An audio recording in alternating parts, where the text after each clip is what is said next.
শরণার্থী ইতালিতে আসা কমাতে, ইউরোপে আসা কমাতে ইউরোপের ডানপন্থী দলগুলো যে সিদ্ধান্ত নিয়ে এগিয়েছিল, যে প্রক্রিয়া নিয়ে সামনের দিকে এগিয়ে গেছে, যে উদ্দেশ্য নিয়ে এগিয়ে গেছে, সেটি বাধাগ্রস্ত হয়েছে।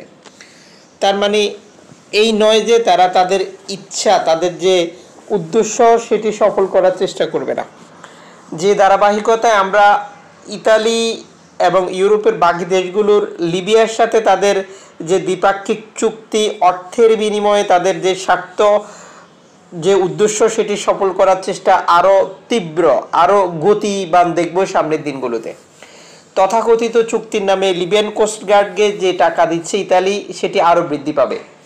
আর ইতালির বাহিনীগুলোকে টাকা দেওয়া সেটি বৃদ্ধি পাবে, যার ইঙ্গিত জর্জিয়া মেলোনি সরকার একজন যেটা মানবাধিকারের লঙ্ঘনে অভিযুক্ত আন্তর্জাতিক অপরাধ আদালতে যার বিরুদ্ধে গ্রেপ্তারি পরোয়ানা জারি ছিল, তাকে জামাই আদর করে স্পেশাল বিমানে করে লিবিয়াতে পাঠানো।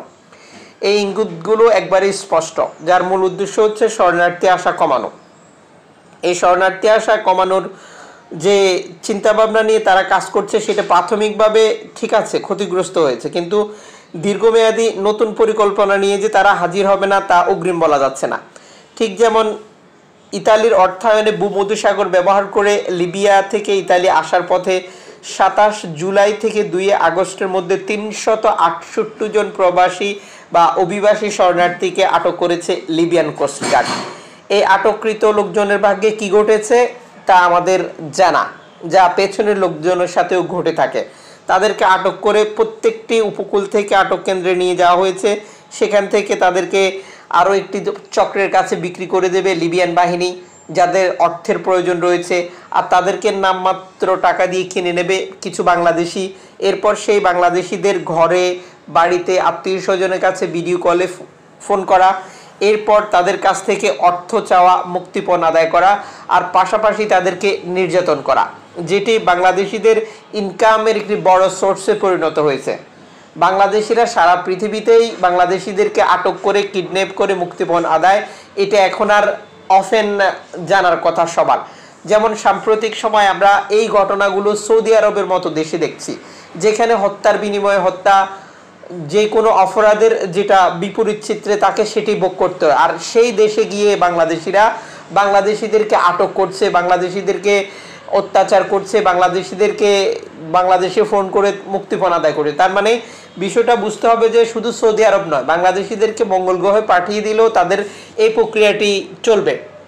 তার মানে আমরা জাতি হিসেবে কতটা অসভ্য, আমরা জাতি হিসেবে কতটা নির্লজ্জ, আমরা জাতি হিসেবে কতটা খারাপ, এটার প্রমাণ পাওয়া যায় লিবিয়াতে, এটার প্রমাণ পাওয়া যাচ্ছে বর্তমান সৌদি আরবের মতো দেশে, যেখানে মানুষ অপরাধ করতে ভয় পায়, যেখানে মানুষ মনে করে যে এখানে কোরআনের শাসন চলে, এখানে আমি এটা করলে আমার এই শাস্তি হবে, সেখানে গিয়ে বাংলাদেশিদেরকে আটক করে মুক্তিপণ দেয়। তার মানে তারা কোরআনের শাসনকেও ভয় পায় না, আমরা সেই জাতি।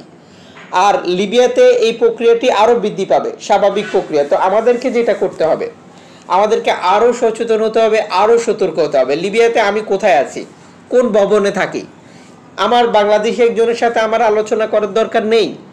মনে রাখবেন, সে মানবিক দিক বিবেচনায় আপনার প্রতি উদার, আপনাকে একটি মোবাইলের রিচার্জের কার্ড পাঠাবে, আপনার জন্য প্রয়োজনীয় সুযোগ সুবিধা নিয়ে সামনে আসবে। আবার এই লোকটি আপনাকে ধরিয়ে দেবে, এই লোকটি আপনাকে আটক করবে, এই লোকটি আপনাকে আপনার দেশের বাড়ি থেকে মুক্তিপণ আদায় করবে। আমাদেরকে প্রত্যেক অবস্থায় সতর্ক এবং সচেতন হতে হবে। আপনি এই তথ্যটি জানছেন, আপনার একজন আপনজন লিবিয়াতে আসছে ইতালিতে যাওয়ার জন্য, তাকে জানান। আপনি এই তথ্যটি জেনেছেন, আপনার ভাই পথে আছে, লিবিয়াতে পৌঁছানোর পর তাকে ইনফরমেশনগুলো দেবেন, যাতে করে সে সতর্ক হয়। বর্তমান লিবিয়ার পরিস্থিতি খুবই খারাপ। লিবিয়া দুটি ভাগে বিভক্ত। সাবেক প্রেসিডেন্ট গাদ্দাফি সরকারের পতনের পর লিবিয়ার অর্ধেক নিয়ন্ত্রণ নিয়েছে পশ্চিমা বিশ্ব, অর্ধেক নিয়ন্ত্রণ নিয়েছে মিলিশিয়া চক্র। আর পশ্চিমা বিশ্বর বক্তব্য, তাদের ইচ্ছা স্বাধীন মতো একটি অংশ চলছে, বাকি অংশ মিলিশিয়া গ্রুপ দ্বারা চলছে, যেটাকে পশ্চিমা বিশ্ব মনে করছে যে এটা পরিচালনা করছে রাশিয়া এবং আরও কিছু দেশ। আর এই পরিস্থিতি হচ্ছে লিবিয়ার। আর এই লিবিয়াতে গিয়ে আমাদেরকে কিভাবে চলতে হবে, কিভাবে থাকতে হবে, ক্লিয়ার, সতর্ক, সচেতন।